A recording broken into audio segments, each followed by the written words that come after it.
Assalamualaikum warahmatullahi wabarakatuh. Kami dari kelompok 5 yang terdiri dari Fatma Anissa NIM 5041, yang kedua Amalia Kusmadevi NIM 5015, yang ketiga Alvina Ramadinata NIM 5030. Di sini kami akan menjelaskan tentang teori belajar humanistik. Yang pertama, teori belajar humanistik. Apa itu teori belajar humanistik? Menurut teori humanistik, proses belajar harus dimulai dan ditunjukkan untuk kepentingan memanusiakan manusia itu sendiri. Oleh sebab itu, teori belajar humanistik sifatnya lebih abstrak dan lebih mendekati bidang kajian filsafat, teori kepribadian, dan psikoterapi daripada bidang kajian psikologi belajar. Teori humanistik berpendapat bahwa teori belajar apapun dapat dimanfaatkan, asal tujuannya untuk memanusiakan manusia, yaitu mencapai aktualisasi diri, pemahaman diri, serta realisasi diri untuk belajar secara optimal. Selanjutnya, pengertian. Teori humanistik merupakan teori yang membahas tentang pengembangan potensi dalam diri peserta didik. Dalam proses pembelajaran juga terdapat banyak teori yang mendukung pembelajaran. Teori tersebut dibagi ke dalam 5 macam, yaitu teori belajar behavioristik, teori belajar kognitif, teori belajar sosial, teori belajar humanistik, dan teori belajar sibernetik. Selanjutnya ada kelebihan dan kekurangan teori humanistik. Yang pertama, kelebihan teori humanistik adalah 1. Mengedepankan demokratis, partisipatif, dialogis, dan humanis. Yang kedua, suasananya saling menghargai. Yang ketiga, peserta didik aktif. Dan kekurangan teori humanistik, yang pertama, pengujian yang tidak mudah. Yang kedua, beberapa konsepnya masih buram dan subjektif. Yang ketiga, kreativitas yang sering disalahgunakan. Dan yang terakhir, pemikiran yang tidak terpusat. Yang selanjutnya yaitu beberapa pandangan teori humanistik menurut para ahli. Menurut teori belajar humanistik, tujuan belajar humanistik adalah memanusiakan manusia. Teori humanistik itu lebih mengedepankan sisi humanis manusia dan tidak menuntut jangka waktu pembelajar dalam mencapai pemahaman yang diinginkan, tapi lebih menekankan pada isi atau materi yang harus dipelajari agar membentuk manusia seutuhnya. Teori dalam psikologi yang muncul pada tahun 1950-an itu sebagai reaksi terhadap behaviorisme dan psikodinamika.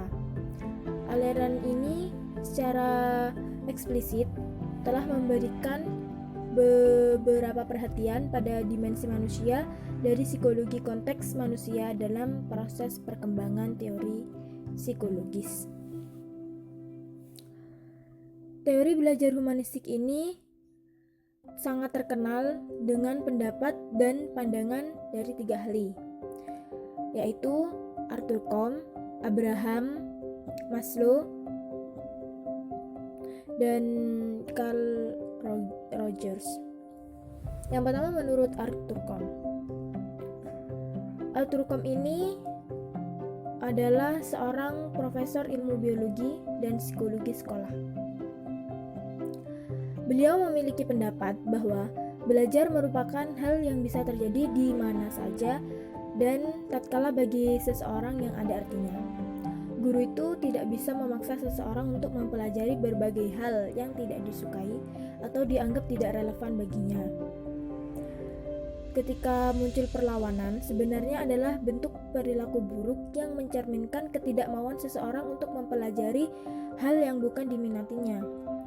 Karena sama saja dengan melakukan sesuatu yang baginya tidak mendatangkan kepuasan dan manfaat. Menurut Arthur Combe, jika kita memahami perilaku seseorang, kita harus memahami dunia persepsi orang itu. Jika kita ingin mengubah perilaku seseorang, kita itu harus mengubah keyakinan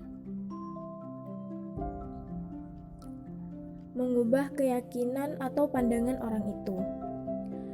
Contohnya, jika seorang guru mengeluh karena siswanya itu tidak punya motivasi untuk melakukan sesuatu, ini berarti bahwa siswa tersebut tidak punya motivasi untuk melakukan sesuatu yang dikehendaki oleh gurunya. Jadi guru itu harus selalu memberikan motivasi kepada siswanya supaya mereka itu semakin terbuka ke pikirannya dan tidak malas lagi. Seperti itu. Selanjutnya, ada beberapa faktor yang menghambat bagi pengembangan potensi anak usia dini. Yang pertama itu keterbatasan fisiologi. Kondisi fisiologi itu utama bagi anak didik adalah kesehatan, karena hal ini sangat penting bagi perkembangan dan pertumbuhan fisik serta perkembangan emosional anak. Jadi, kalau anak yang kekurangan gizi itu bisa menghambat perkembangan dan pertumbuhan anak sehingga dapat menyebabkan terganggunya aktivitas. Yang kedua yaitu terbatasnya kesempatan. Potensi yang dimiliki anak didik berkembang baik bila diberi stimulus dari lingkungannya dan mereka menggunakannya sesuai tahap perkembangan anak didik. Kebanyakan guru dan orang tua itu memberikan kesempatan yang terbatas terhadap anak didik, sehingga potensi yang dimiliki mereka tidak berkembang secara seimbang dan optimal, bahkan mematikan potensi anak. Yang ketiga yaitu keterbatasan kebutuhan manusia. Arthur Combe mengatakan bahwa manusia itu memiliki kebutuhan di dalam bidangnya. Pemenuhan kebutuhan akan melahirkan kepuasan dalam diri individu, jadi ia itu dapat mengaktualisasikan dirinya. Membatasi anak dalam mengekspresikan dan mengaktualisasikan dirinya dapat mematikan potensi yang dimiliki, sehingga akan menimbulkan perasaan benci, jenuh belajar, dan jauh dari keluarga. Yang keempat yaitu konsep diri. Arthur Combe mengemukakan bahwa konsep diri adalah pandangan diri tentang diri sendiri. Dalam hal ini, diri sendiri itu memiliki 3 dimensi. Yang pertama, pengetahuan tentang diri sendiri, seperti usia, jenis kelamin, bakat minat, dan kemampuan. Yang kedua, harapan diri merupakan diri ideal. Yang ketiga, penilaian tentang diri sendiri, pengukuran terhadap diri sendiri yang disebut dengan harga diri. Jadi, tugasnya pendidik itu adalah membantu anak didik untuk mengembangkan konsep dirinya secara baik dan efektif. Cara yang harus dilakukan itu apa?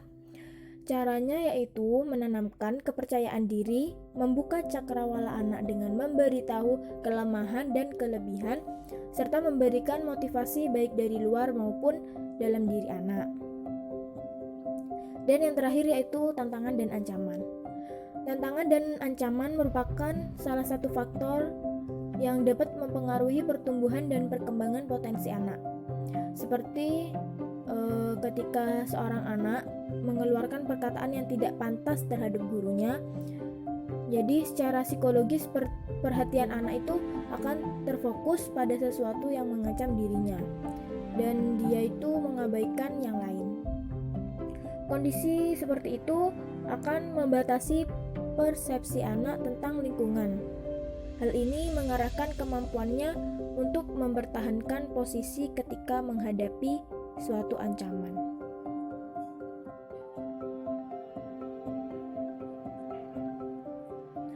Pendapat yang kedua yaitu dari Abraham Maslow. Abraham Maslow adalah tokoh yang menonjol dalam psikologi humanistik Karyanya di bidang pemenuhan kebutuhan berpengaruh sekali terhadap upaya memahami motivasi manusia.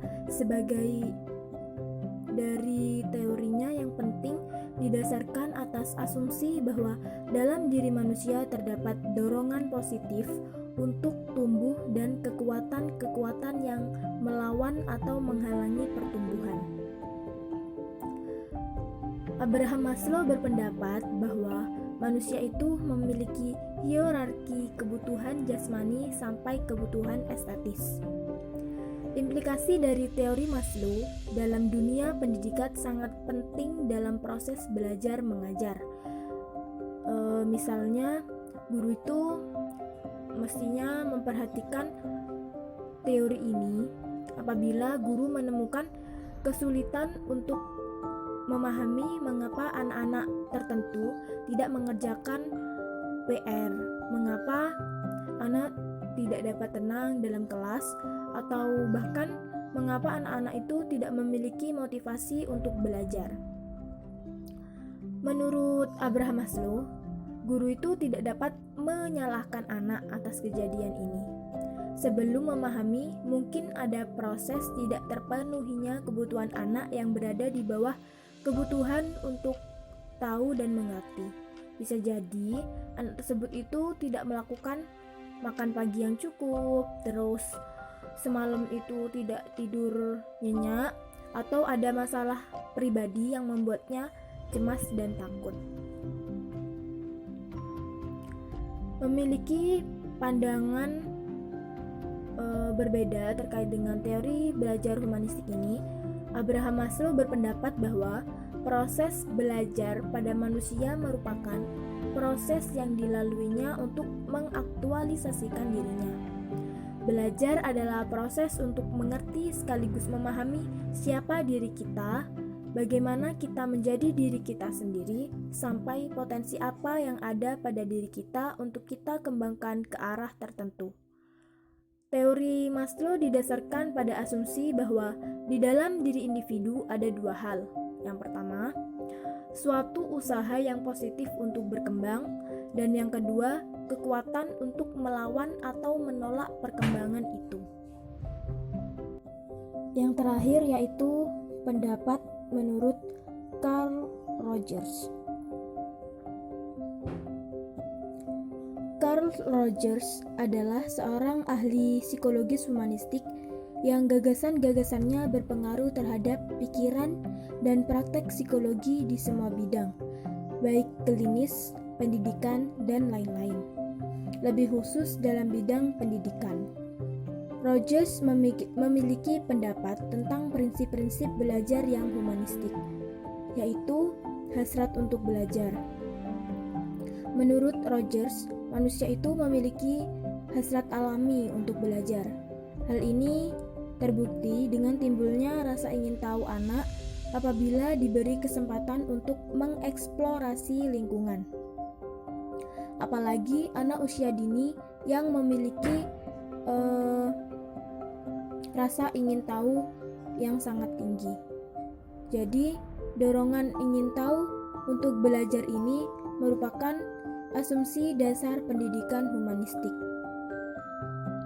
Di dalam kelas yang humanistik, anak-anak itu diberi kesempatan dan kebebasan untuk memuaskan dorongan ingin tahunya, untuk memenuhi minatnya, dan untuk menemukan apa yang penting dan berarti tentang dunia sekitarnya.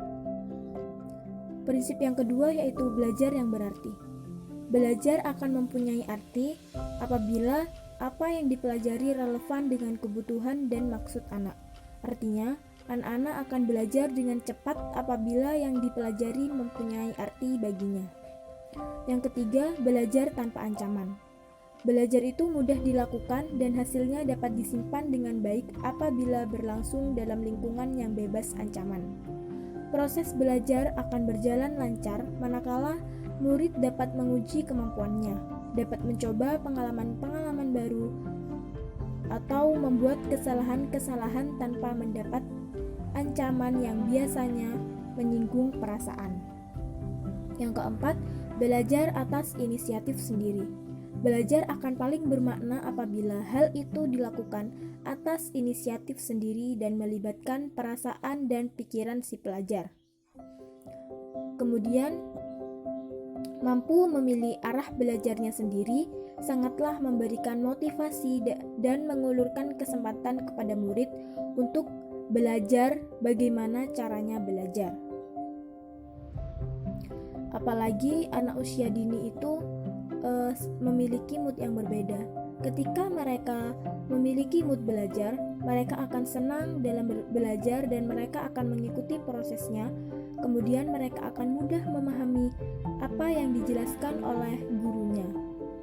Namun, apabila mereka tidak memiliki mood belajar, akhirnya mereka tidak akan memperhatikan apa yang dijelaskan oleh gurunya dan mereka akan merasa bosan dengan materi yang diberikan oleh gurunya.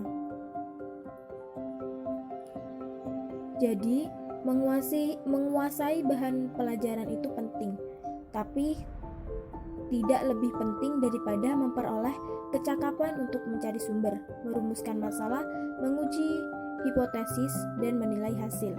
Belajar atas inisiatif sendiri memusatkan perhatian murid baik pada proses maupun hasil belajar. Yang terakhir yaitu belajar dan perubahan.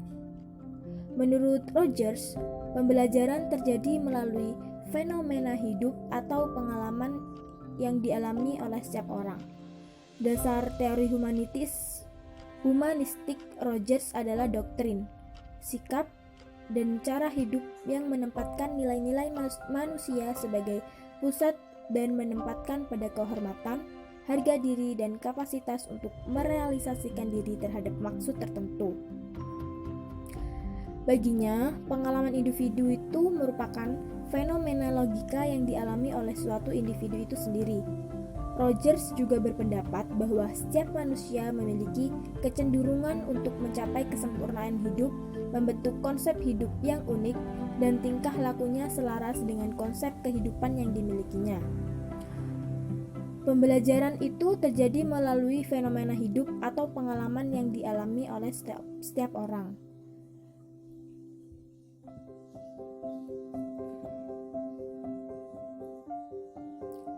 Dasar teori menurut Rogers adalah doktrin, sikap, dan cara hidup yang menempatkan nilai-nilai manusia sebagai pusat dan menekankan pada kehormatan, harga diri, dan kapasitas untuk merealisasikan diri untuk maksud tertentu, dengan memiliki kesimpulan yang nantinya akan dihubungkan dengan pembelajaran yang manusiawi. Teori humanistik modern, teori filsafat pragmatisme, progresivisme, dan eksistensialisme merupakan peletak dasar munculnya teori pendidikan humanistik pada tahun 1970. Ketiga teori ini, filsafat memiliki karakteristik masing-masing dalam menyoroti pendidikan. Pragmatisme memandang pendidikan atau sekolah seharusnya merupakan kehidupan dan lingkungan belajar yang demokratis, yang menjadikan semua orang berpartisipasi dalam proses pembuatan keputusan sesuai realitas masyarakat. Teori humanistik bila diaplikasikan akan mencakup tindakan pembelajaran sebagai berikut. 1. Menentukan tujuan-tujuan instruksional. 2. Menentukan materi kuliah. 3. Mengidentifikasi entry behavior siswa. 4. Mengidentifikasi setiap topik materi. 5. Mendesain wahana. 6. Mengevaluasi proses dan hasil belajar siswa. Sekian pembahasan kelompok dari kami. Apabila ada maaf, mohon dimaafkan. Terima kasih.